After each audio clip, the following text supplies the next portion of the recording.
The issues affecting you. Revealed, explained, discussed. Now on WGAL 8 in Focus.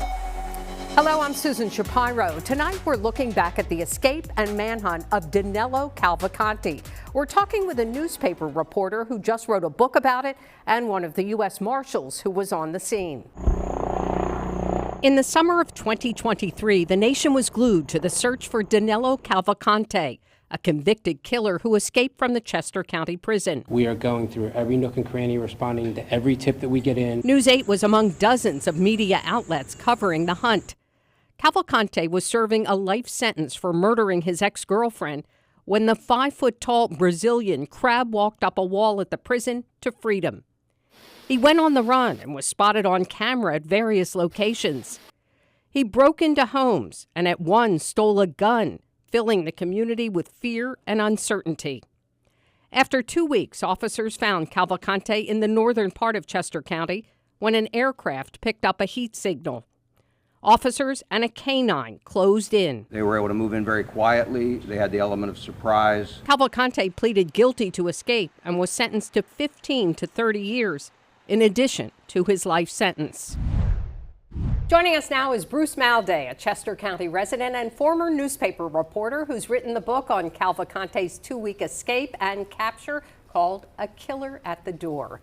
Thank you so much for being here. Susan, my pleasure. Thank you so much for asking me. We appreciate it. You write in the book about a quote from USA Today writer David Oliver, who said, "Why did this news captivate the nation?" And I will ask you that. Why did this captivate the nation? I think really what really took off when they saw the video of Cavalcante crab walking up the sides of the prison walls to escape. I have been told by people that were in the first news conference that there's 2 reporters there, but as soon as the crab walked it up, it made such a difference and people became interested in it. You know, who was this guy? And then just everything about it. You had this little guy who was 5 foot and 120 pounds out for 2 weeks, and he was hiding and they couldn't really find him. It took him a while. He was a brutal murderer. He murdered his girlfriend in front of her children and is still wanted on charges of murder in Brazil.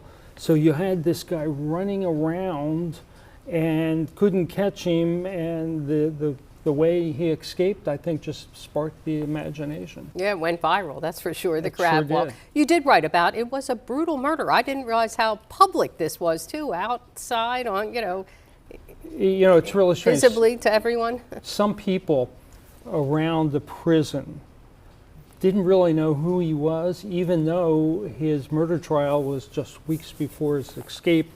There was some press coverage, but the murder took place in Phoenixville, which is north of Westchester, and Chester County tends to be broken up in different sections, so people in the north might not follow what's happening in the south. So a lot of people didn't know who he was, and the fact that indeed that he had murdered his girlfriend in front of her 2 young children, it was very brutal, but people didn't pay that much attention to what was going on in the courthouse and the trial, and the murder itself was some months before. Till it comes to their back door, right? And I was surprised that a lot of people told you they didn't realize that the Chester County Prison housed inmates like this. I was surprised by that too, but I think they were told that here's this big prison, it's in their background. The township put this walking trail that they could use all the way around it. And there really hadn't been that many escapes, at least that the public was told. And they were under the impression, and even some of the township officials said, we thought it was just for nonviolent criminals, drunk driving, somebody didn't pay support. But of course, it's always been there to house different criminals. Cavalcante himself, even though he was not convicted, was in that prison for over a year, waiting for his trial and during his trial. And there's always been murderers and rapists there for at least a period of time. What went wrong at this prison? There was a similar escape where someone did crab walk, just like Cavalcante, only a couple of months earlier. Yep. So what were some of the problems? I know there was, staffing problems, and you indicated that a guard was on his phone when this happened, may not have been watching.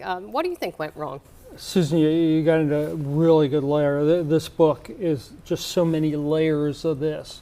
And how he got out is a big part of the story.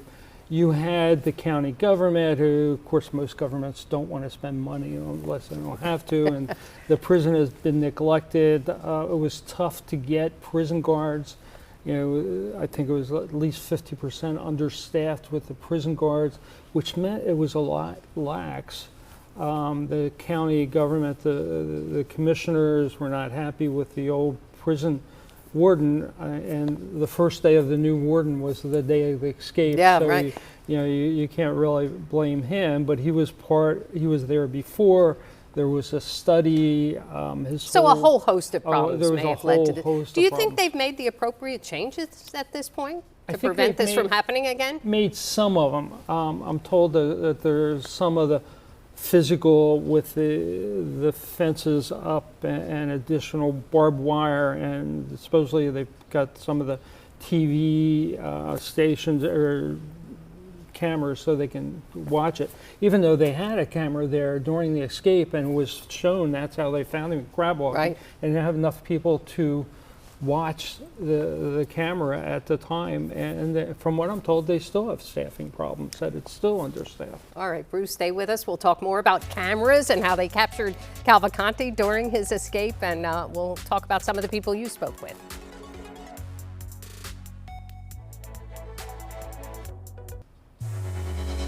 This is WGAL 8 in Focus, coverage you can count on.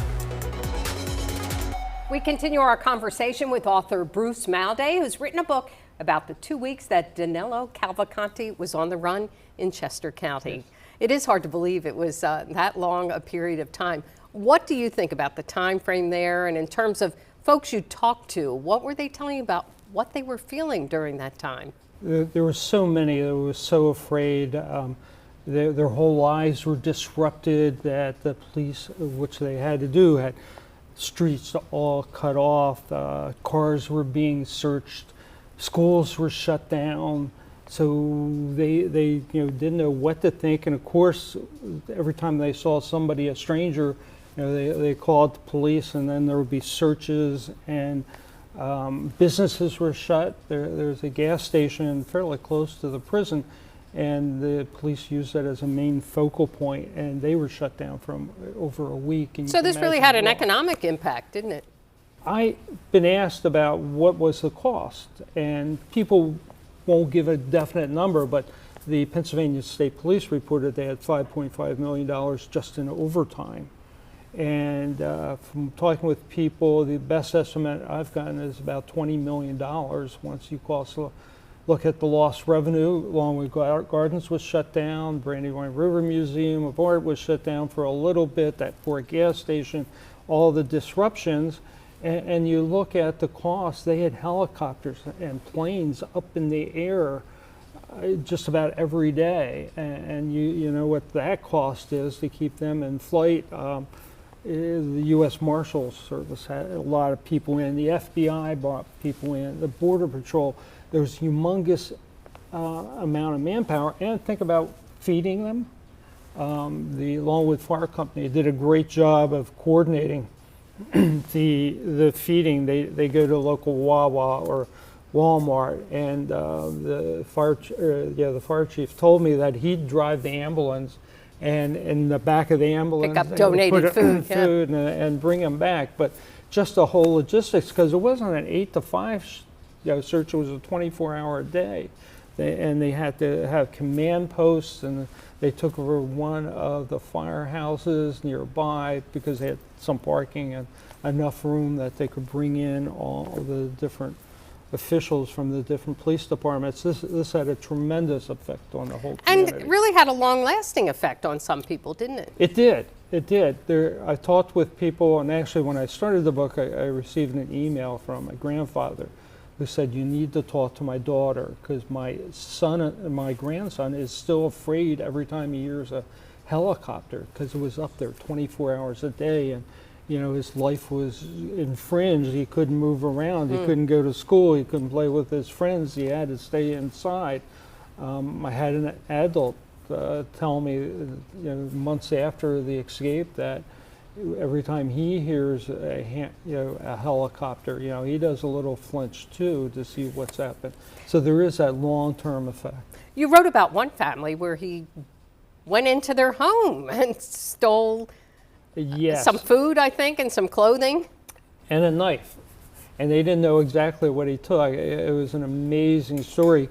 He locked the doors before they went to bed because everybody was aware that the escaped murderer, and his one door didn't latch right. And his daughter actually said, "I hope he doesn't come through that door." And he said, "No, don't worry about it." But later that evening, he heard something and saw the light on downstairs in the kitchen, and actually they flicked the lights at each other.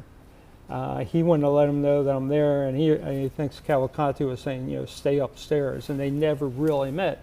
But in there, Cavalcante went down in the cellar and picked up, a backpack and a razor and a shirt and a hat and a knife, and he picked up some food from the kitchen that had just been bought at a market. The razor, which may have helped him alter his appearance and shave his beard. Once he became armed, not only with that knife, but also with a gun, things got even scarier, didn't they? Yeah, it really changed, and the law enforcement people told me once he became armed, and they weren't sure he had a knife at first, but once they knew that he had that rifle, that it took on a whole more serious, because he had killed once for sure, and it was wanted for another murder in Brazil.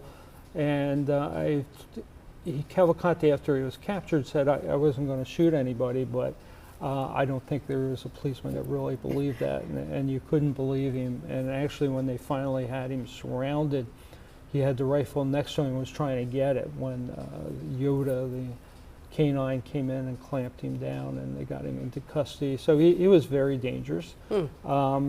He received that rifle with something else. He saw a open garage, and the man was a welder, and he was on the other end of a workbench, and he had put his rifle at the end. He was going to take it into the house because his partner was coming home, and he was going to escort her in with the rifle, but Cavalcante saw it, went in, grabbed it, and there was actually a chase, and the homeowner fired some shots at him. Right. Just quickly, were most people willing to talk to you about this?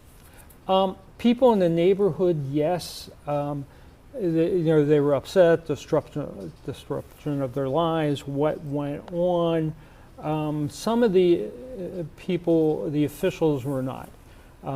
Chester County government, they gave me some answers, but it wasn't like they were going to answer any of the hard, and I asked the questions. I know what they were doing, because are they on the hook for the money that it cost?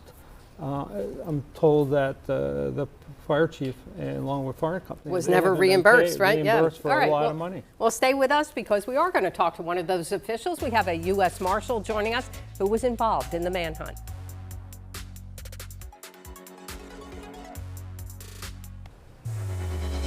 This is WGAL 8 in Focus, coverage you can count on. Joining us now is Robert Clark. He is the supervisor for the U.S. Marshal Fugitive Task Force out of Philadelphia, and he was involved in the manhunt for Cavalcante. Seems probably like so long ago, but it does. It was quite something. What about the conditions and the terrain that were involved in this manhunt? Well, a lot of people don't understand that it was extremely hot, extremely humid. And when you have investigators in a full kit, full uniform, carrying a rifle, steel plates, and all their tactical gear, slowly, methodically going through the woods in that heat, it's very trying. It took a toll on people. And a lot of people also don't understand the amount of square mileage that we had to cover. When we first had Cavalcante in Pocopson Township at Longwood Gardens, it was probably a 10 square mile area that we had to cover. And even if we had 10 tactical teams at 15 people per team, That's 150 investigators covering 10 square miles. It was a lot of terrain to cover, and the weather didn't make it any easier Yeah, for a lot us. of people told you about that, didn't they, Bruce? Yes, they The did. bad conditions. Yep. What was that like in terms of a plan? Did you think he had a plan? And what was the plan to try to find this man? Well, I mean, that's what we were trying to figure out. We had the best logistical resources there through the Pennsylvania State Police, and the Marshal Service are absolutely the best investigators of finding people, and we wanted to know, what is his end game? What is his plan? And we actually interviewed people at the prison trying to find out, hey, what did he say? Did he hear anything? And we had heard Cavalcante had mentioned going back and forth from court. Hey, I could get out here, I could live in the cornfields, I could lay low for days. So that gave us kind of an indication of his mind frame that, hey, he's probably laying low in these cornfields. He's still here. We don't have proof of life somewhere else.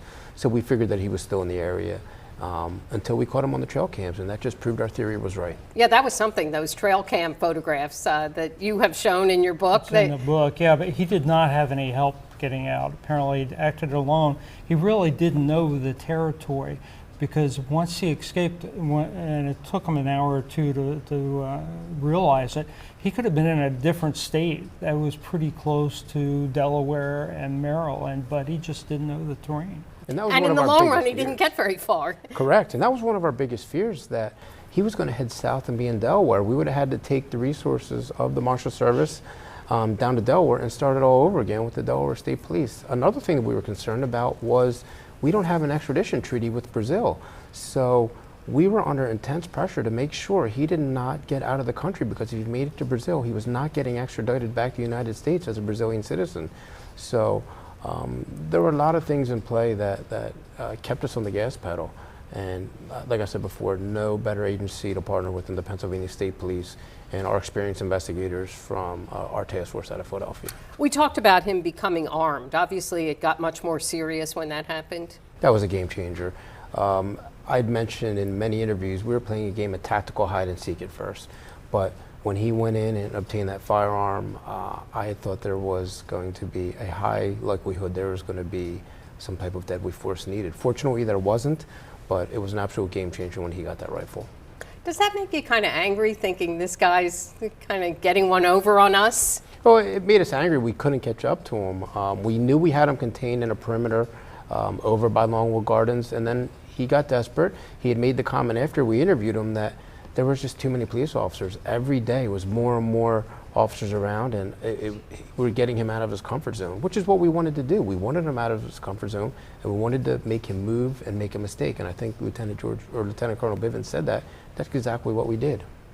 That's what you think, he made some mistakes? He made mistakes. He saw the opportunity to steal the dairy truck, which gave him a chance to escape that area, which he did. But I think it was even member Robert's force that said once he left, that really was a big mistake. They could really then track him, and actually they had him on the radar pretty quickly, and I think it was 2 days later they had him in custody. All right, well, stay with us. We're going to continue our conversation and hear more about the manhunt for Danilo Cavalcante.